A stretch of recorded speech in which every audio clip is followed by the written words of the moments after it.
Dem başevalno. Slav rezi xwe bi taybet şwara dişînim. Divan demê dawiyê de gelek hevalên ku li ser medya civakî û yan ji rûbirû me hevdû nas kiriye ku nasîna min bi wan çêbiye li min digerin ji bona dengbêj zahiro li ser malperê xwe par vekirine telîf hatine ji wan re. Gelê hevala ez serî da bêjim mafê stranê dengbêj zahiro hemû li cem min. Min stranê bavê xwe tev hildaya binê qeydê lê heta roja îro min ji bona stranê dengbêj zahiro telîf nevîtiye tu kesî re. Ez jî li ser malpera xwe ku dema stranê dengbêj zahiro par vedikim ji min re jî telîf dişînin. Eva bêrêzdariye, bêhurmetî ye. Bangewaziya min ev e ji we kerema xwe re hûn jî vî vîdeoyê baş guhdar bikin, şîrovê xwe jî binivîsin binî de. Hinek kesa li ser navê min axaftina kirine, gotine Şakirê Kurê Zahir bi Remzî Maral re yan jî fîrmayê dinê re protokol çêkiriye. Yani mafê stranê bavê xwe daye wan e. Eva îftirakî mezin e, gava ku meriv îftirakî avîte însan e geleka meriv tiştek destê merfa de be, meriv nekeve velatiyê. Ne Remzî Maral, ne Umut Plak, ne Silvana Müzik, ne Kom Müzik, ne wan müzik fîrmayê dinê, ne jî tu şexis, tu kes. Min mafê stranê bavê xwe nefrotiye, nafroşim, ji îro şunda jî tiştek wiha tenezzül nakim. Dengbêj zahiro dengbêjê gelê Kurd e. Her kes dikare stranê wî guhdar jî bike, parve jî bike. Lê tenê li ser malperê xwe dema ku strana parve dikin ji kerema xwe re dengê xirab na. Ewan deng mengê xirab di nav da derxin, temîz bikin, zelal bikin. Bêkê masî emek bidin, emek. Bê emek parve nekin. Mafê stranê dengbêj zahiro li Kültür Bakanlığî min teva daye qeyd kirin. Li Miyorbîrê de qeyd kiriye. Tenê mafî wî li destê min de ye, destê tu kesî de nîne.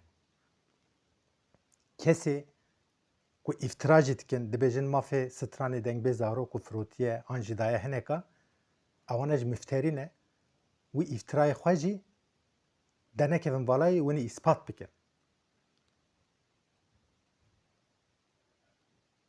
Kerema xwe re çand û hunera Kurdî, li ser çand û hunera Kurdî ev xas bêrêzdarî nekin. Çand û hunera Kurdî çandekî qedîm e. Îro herkes ji bona berjewendiya xwe, ji bona malê dunê, ji bona pera radibin. Mafê wan nîne jî wek mafê xwe li ser dengbêja, li ser çanda Kurda, li ser wan nirxê gelê Kurda dileyîz e. Tu mafê kesî tu nene. Eva daxuyanê min hene hemû müzik fîrmayê müzîka re ye. Min mafê dengbêj zahiro nedaye tu kesî. Kî li min geriya min gotiye tu dikarî parve bikî. Yek ji wan ji Remzî Maral e. Lê min mafekî fermî min nedaye tu kesî. Mafê Remzî Maral jî tu nene ku telîf bişîne ji tu kesî re. Ji min re jî telîfa dişînin. Mafê tu kesî tu nene. Ez şev roj emek didim. Ez bernamekî amade dikim bi rojan bi heftan pera dikevim û nikarin li ser vî ked û emegê zîtka bavêjin.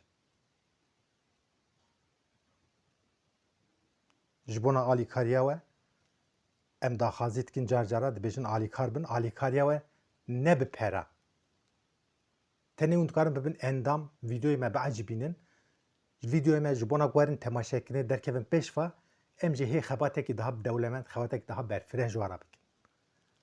Gelek kes li min digerin daxwaziya strana dikin. Ez kesî jî naşikînim. Gava ku hûn ji min daxwaziya dikin, ez jî ji we daxwazî dikim. Bibin endam tenê biecîbînin, şîrove bikin. Ez bizanim ku em rêya rast tane yan şaş tane. Jiyana dengbêj ez amade dikim. Dinivîsim, bi şev roj dinivîsim, li ser disekinim, li însana digerim. Rastiya wî çi be, li ser rastiya wî dixebtim. Her bernamekî qederî mehekî mehnîvek ez pera eleqeder dibim. Yani çand hunera xwe serzan nîne.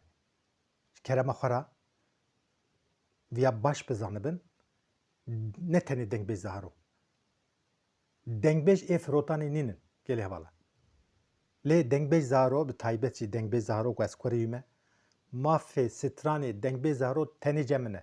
Min nedaye tu kesî. Tenê kî li min geriye min gotiye hûn dikarin li ser rastiyê, li ser esasiyê par vebikin. Remzî Maral jî yek ji wan e. Umut Pilak jî yek ji wan e. Silvana Müzik jî yek ji wan e. Îro gelek telefon ji min re hatin ji bo navê. Eva heftekî 10 roje ji min re telefon tên tim, her tim telefon tên. Ji ber wî min xwast ku ez vîdeoyek hanê bikişînim û bi we re par vebikim. Di nav xêr û xweşî de bin. Dema xweş dema be. Çand û hunera Kurdî, çand hunera Kurda, çand hunerekî qedîm e, em tev li ser esasiya rastiyê xwedî derkevin. Bimînin nav xêrxweşî de. Silav reis.